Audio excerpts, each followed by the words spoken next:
одоогийн төрийг хууль эрх зүйд төр гэж нэрлэдэг.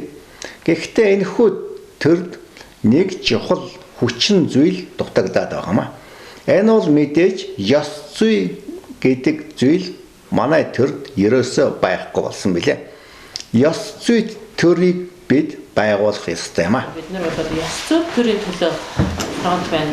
Одоо тэмцэж ажил гол зорилгоо болгосон байгаа. Тэгээ ёс зүйг дээдлсэн тийм ардын засаг төр байгуулах гол зорилго нь манай фронтын гол зорилго. Одоогийн бидний амьдарч байгаа хууль эрх зүйд төр бол хувийн ашиг сонирхлоор зохиосон хуулийг дээдэлдэг. Мөнгөтэй хүнд төрд гарахаас жирийн эрдэмтэй боловсралтай төмнийхээ төлөө эх орныхоо төлөө гэсэн чин сэтгэлтэй хүн хизээж гардаггүй тийм сонгуулийн тогтолцоотой болсон. Ерөнхийдөө хууль эрх зүйд энэ төр буруу гажуудалтай юм аа. Энэ бол буруу тогтолцоо юм байна гэдэг дээр бол ард түмэн нэлэнхүйдээ санал нэгдсэн байдал ажиглагдгийг. Яг энэ чиглэлээс Монголын үндэсний баримтлал ёс зүйд төрөө байгуулахаар зориод ажиллаж байгаа юм байна. За яагаад энэ хууль эрх зүйд төр маань ингээ гажуудсан бэ гэхээр зэрэг энэ хувийн ашиг сонирхлоор хүмүүс өөрсдөө зохиосон хуулийг дээдлэх ийм үзэл баримтлал маань өөрөө Бурхны номын 10 нүгэл гэдэг ярьдгаар юм бол энэ буруу үсдийн нүгэл болоо явцдаг юм аа. Миний хувьд Бурхны шашны үүднээс ингээ тайлбарлаа явчих. Хувийн эрх ашигаар зохиогдсон хуулийг дээдлэхийн уршиг буюу хууль эрх зүйд тогтолцооны мөн чанар. Буруу үсд гэдэг маань юу гэхээр зэрэг амин хувийн бодсон зүйл. Сая бид нар ярьлаа те. Хувийн ашиг сонирхлоороо зохиосон хууль маань бидний амьдралыг хөмрөө хайчлаа шүү дээ те. За тэгэхээр энэ буруу үсдэр явсан тохиолдолд бүх юмыг хөмрөө хайчдгийн шүү гэдэг ингээ үйл үүрийн сургаалын номсон байдаг. За буруу үсдийн үйл үүрний үг гэхээр зэрэг үйл болгонд 3 үр боловсролдог гэж заасан байдаг. За тэгэхээр зэрэг энэ буруу үслийн үр нь яаж боловсролдог юм бэ гэхээр зэрэг шалтгаан зохиолт төр гэдэг нь хувь хүн боловсрох. Хувь хүн яах нь башир засвар зантай болдог байхад. Тэгвэл энэ башир засвар зантай хүмүүс энэ нийгэмд үргэлжлээр энэ эзэн төр гэдэг нь нийгэмд энэ одоо улс төр нийгэм ямар болох вэ гэхээр ариун гэгээ эрхэм бүхний их хүндлагыг тасалнаа. Бүх зүйл уруугаар ирнэ. Ингээ сайн сайхныхаа төлөө яваад байна гэж бодоод байх тусам улам муу мухаараа яваад байдаг байхгүй юу? Өнөөдөр энэ цөмийн аюул ялангуяа цөмийн хаягдлын асуудал ямар хүнд настай төвшмөрсөн бэ? Одоо Монголд бол хамгийн нэг номер шийдэх асуудал урааны асуудал болоод байна шүү дээ. Улаанбаатарын асуудал гэдэг ингээд урааны хаягдлыг завчирч болж цөмийн хаягдлыг завчирч болчих гад болцсон ч юм уу те. Тэгээ ингээд тэр ураанаас болсон аюул гамшиг тэр Улаанбаатарын хэмжээнд ямар байна уу? Дахиад цаана 60 хэдэн лицензгээд энэ аюул чинь зөвхөн Монголын биш дэлхийн нийтийн аюул ахгүй юу? Тэгвэл ийм аюултай буруу эрчим хүч гаргасан гэсэн үг шүү дээ. Амин хувийн бодсон энэ буруу үслээр явснараа буруу хөгжөөд ингээд байгалаа сүрүүлээ зогсохгүй энэ цөмийн хаягдл гэдэг энэ хэдэн 100 мянган жилдээ хор хөнөөд нь гарахгүй ийм аюул дагуулах ийм аимшигтай байдал учраас монголчууд хязгаарч энэ аятахын төлөө яваагүй байхад хязгаарч ашиг олзын төлөө яваагүй байхад хязгаарч алдар магтаалын төлөө яваагүй байхад дахиад очиход цоожгүй малчин таних да энэ дэлхийн цуурахгүй сэтгэл малчин таних гэл те хөдөө очиход л айдууд хаалгуудээ онгохоогоор тогтохгүй хүн ирээд ороод гарахт нь бүх юм бэлэн байдалтай орхидог тийм өгөөмөр байсан. За тэгээд л хоёр морьтой хажуу хөрсөн морьгүй байхад нэгийгээ өөх нь бол зүү ёсны асуудал байсан. Гэхмэчлэнгээр монголоор дайрч явсан гадны жуулчд бол тэмдэглэсэн бүр гайхаж тэмдэглэсэн байдаг юм байна л да. Тэгэхээр ч одоо ерөөсөн манай Монголын өөрсдийн түүх тэгэл ерөөсөө юм бурханд л одоо ямар ч үзэл шашин өргөлдөл одоо хамгийн сайн сайхнаар л нийцсэн төр нь бол ёс зүй төр байх нь шүү дээ. Ёс зүй төр, ёс зүйг л дээдлэх юм бол бүх юм бол зөв зэгцэндээ орно гэсэн үг шүү дээ. Ёс зүйг уландаа гიშгээд байгаа одоогийн төр ерөөсө тогтолцоо ерөөсө буруу байна шүү дээ, тий. Тэгэхээр энэ өгөөмөрдөө тойл байхад одоо бид нар хувийн бодсноор ямар болсон бэ гэхээр зэрэг энэ хомгоо сэтгэл ханд задахгүй хомгоо сэтгэлтэн болсон. Ингэснээрээ бие биендээ хор найруулдаг. Айх юм. Тэгэхээр энэ хомгоо сэтгэлийн үр нь яаж боловсрдог вэ гэхээр зэрэг аливаад хүлэгдэх ба ханхаан болох. Ингээд олон юм хураацсан хүн чи яа. Өнөөхөөс холдож чадахгүй хаашаа шүтдэггүй хүлэгдэл болдгийг байгаа юм. Тэгээ тал талаас нь дайснууд оцсон дайснаас айсан өчүүртэй болд юм байгаа шүү дээ тий. Тэгээд тэгсэн ч гэсэн өнөө юм таанахгүй улам нэмж цуглуулхад ярьдаг. Ийм үр дагавар тийм шүү гэдгийг бурхны шашин ингээд үйл өрийн үнийн сургаалаараа заасан байдаг. За тэгвэл энэ улс нийгэмд ямар байдал бий болдог вэ? Энээс үүдээ тэгэхээр зэрэг жил сар өдрөөр хамаг сайхан юмс бүхэн доройтойгоо нөснө.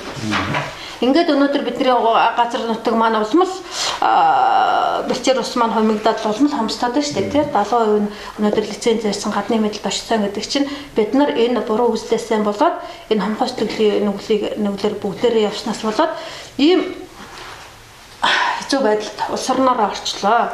За 3 дугаар харын буруу үзлээсээ болоод яадаг гэхээр хорон санааны нүглийг үлддэг. Өөрөөр хэлбэл дор өрнө хорн хариулдаг. Энэний үр нь яаж дэлгэрдэг юм бэ гэхээр зэрэг үүлийн өрийн сургаалаараа шалтгаан зохиолдох үр буюу тус тухайн хүн ингэж хорон санаа өөрлөж байгаа хүн яадаг гэхээр аюул цаг үргэлжид нүрэлж олон айдас төгшөр бий болох. Өнөөдөр хүнээс айдаг сүдрээсээ хүртэл айж явах ийм цаг үе болсон байна гэдэг чинь энэ буруу замаар бид нар хальтраад орсноо үр шиг байх нь. За тэгээд эзэн дүр нь буюу нийгэм ямар болдог вэ гэхээр зэрэг өвчин тахалтай л юм. Гамшиг зовлон ихсэн хямрал дэмжлэг гэсэн аюулт ягчид судгаач дээр хэмжиж олширна. За одоо энэ өвчин тахал гэдэг чинь одоо коронавирусын аюул юм биз дээ. Тэгэхээр зэрэг ингэж бид нар хамгаалж сэтгэлээсээ болж буюу улам их ашиг олох гэж хөөцөлдөж байгаа тэмцэл чинь өөрөө хамгаалж сэтгэлийн нүгэл байхгүй. Тэгэхээр манай төр засаг маань өөрөө төр чигээр ашигын төлөө яваад байна гэдэг нь өөрөө хамгаалж сэтгэлийн нүгэлийг үлдээд байна гэсэн.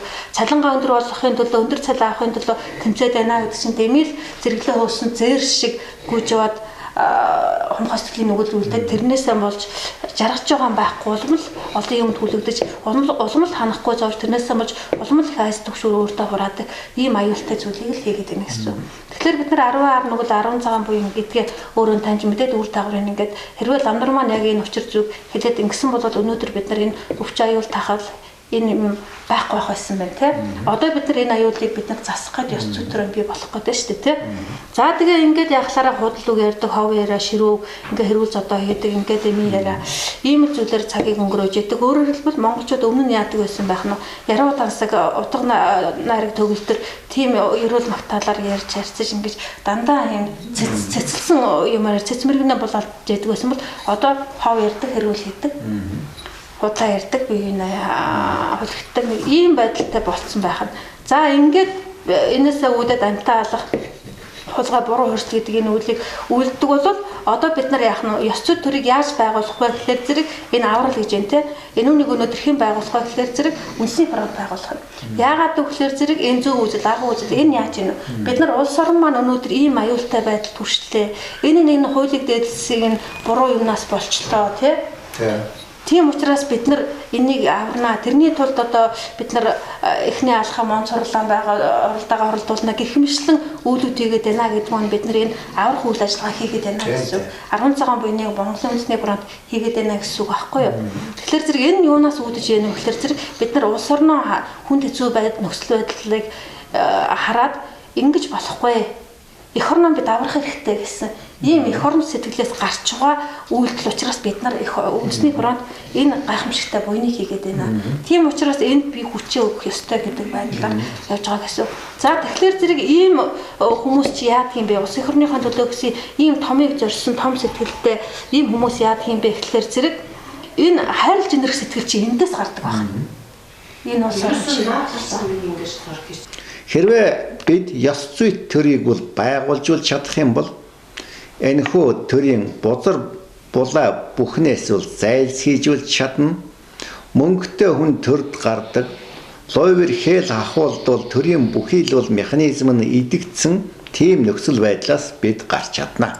Бид байгаль их дэлхийг хамгаалж чадна. Монгол соёлоо дээдэлжүүл чадна. Ёс зүйн төр бол тэгш хэрэгт байдгаараа хүнлэг энэрнгүү ёсоон сахидаг. За энэ ингээд сэтгэлээр үлдэх 3 буйнаа ингээд үлдэх ийм гайхамшигтай төр гарч ирнэ.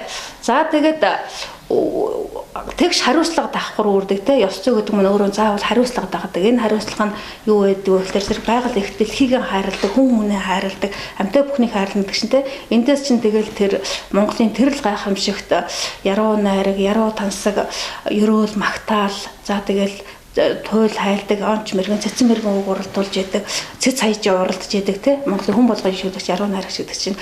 Ингэж байж бид нар хэлний дөрвөн буйныг үлдэх нэ. Хуулийг энэ хувийн ашиг сонирхлоор зохиогдсон хуулийг дэдэлсэн тохиолдолд дөрвөн нүгэл үлдэж яадаг бол Монгол соёлоон дэдэлсэн цагт бол сая дөрвөн буйнаа, хэлний дөрвөн буйнаа үлдээд ингээд 7 8 9 биеэр үлдэх 3 буян гэж үүдэг. Энэ байгаль их дэлхийг хайрлаа хамгаалах. Буюу бид нар их дэлхийг өнөөгийн өгүүл дороотлоос аварна гэдэг маань өөрөө аврах гэдэг энэ буйныг үлдэж байна. За тэгээд Монгол ахуй, Монгол заншлаан дэдлэнэ гэдэг маань энэ ариун журмыг ямар гайхалтай сахидаг байсан бэлээ. Энэ маань өөрөө нөгөө цусны тусгаар тогтнол те. За тэгээд ийм ёс зүйн төрөө бид нар байгуулсан тохиолдолд уламжлалт сайхан ахуйдан очих юм байна гэдэг зүйлийг Бурхны номын үүднээс нь тайлбарлах гэж оролдлоо миний хувьд.